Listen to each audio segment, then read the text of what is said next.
Hey traders, Sam Shakespeare coming to you live. Welcome to video 1 in the 4-part Introduction to Fibonacci Grid Trading video series.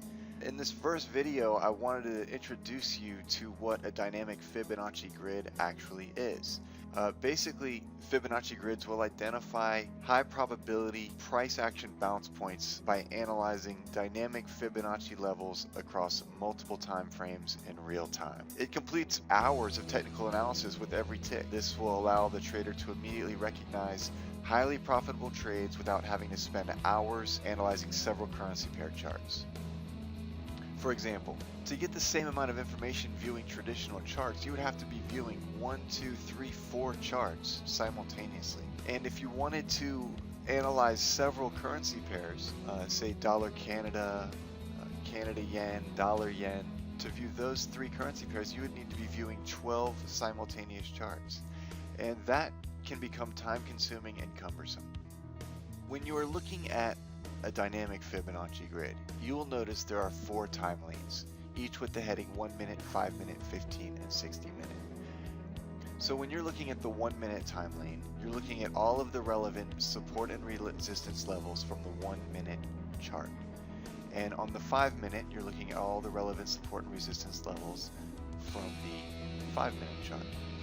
All these levels are calculated using dynamic Fibonacci principle, a method that has been used in the international banking system, and provide reliable price action bounce points. Now, the advantage of seeing them all laid out in one grid is you get to see where all the potential bounce points is on multiple time frames, and when they line up, we call that a level. When you get multiple time frames of support and resistance levels across the same price point, for example, this 10-11 point is what we call a 4-column roadblock or a 4-column level. Right now you see the prices coming down to a 3-column level, and already it's the first point where a bullish candle was able to form. So it went straight, the price basically came straight down until there was a multi-time frame level, and this is our first point at which we're seeing hesitation in price action. If I go out, but you see that how the time frames line up here. Now if I go to the 5 minute chart, you will see you have to go to the 5 minute lane, and you will see that those line up with the 5 minute levels. And then also the lines as well. So the green line is the L1, the orange line is the L7. Alright, and if I go out even further, and there's the 60 minute, there's the white zone here, boom, and the bottom of the white zone here, and then the next level down here, and then also the L2, which is the burgundy line, the L1, which is the green line, okay, the L7 up here, the orange line, that's the big L7, is actually displayed in black. Alright, so it's keeping track of everything for you. Let's move back to the 1 minute. You also notice a 1 and a 2 on each time frame. Now, oddly enough, we call these boxes.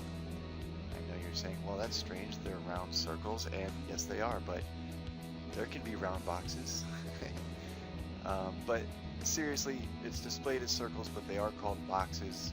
And the boxes are the L1s and L2s. So the L1 is the green line, that's the trail of the green box, or the L1 box. And then the burgundy is the 2, right? That's the trail of it. They're now, you can see about crossed, and they're lined up. And so the L1 and 2 are very important, as you'll see going forward.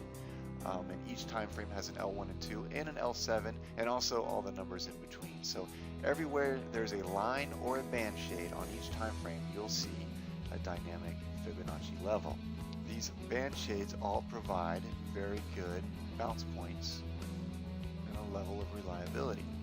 Now, as you can see already, the white zone provides a good level of bounce. This is just a live chart. I'm not going back and trying to find examples that work. These levels are very good predictors of where price will bounce. And this is just on one time frame, a 1 minute time frame. But you can see just by looking at the general price action how, first of all, the band shades act as good support and resistance.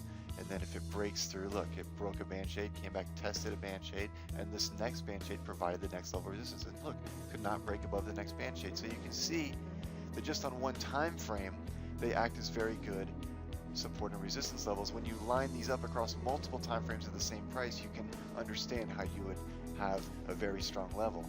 Not just the band shades, but even the lines. Look at the orange L7 within the band shade here, how it provides a good level of resistance here.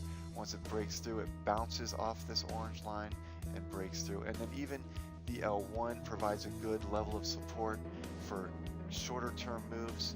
And you will see how that comes into play. You can see how the L1 and L2 are just holding the price here and between the band shade. When it does finally break the L1 too, you see it bounces nicely off the L3, which is the pink line, which is also another very important, but still struggling to get across that band shade. You can see why the band shades serve as our targets and the lines will serve as our entry points for most trend type trades, and you'll see what I mean as we get further on into the course.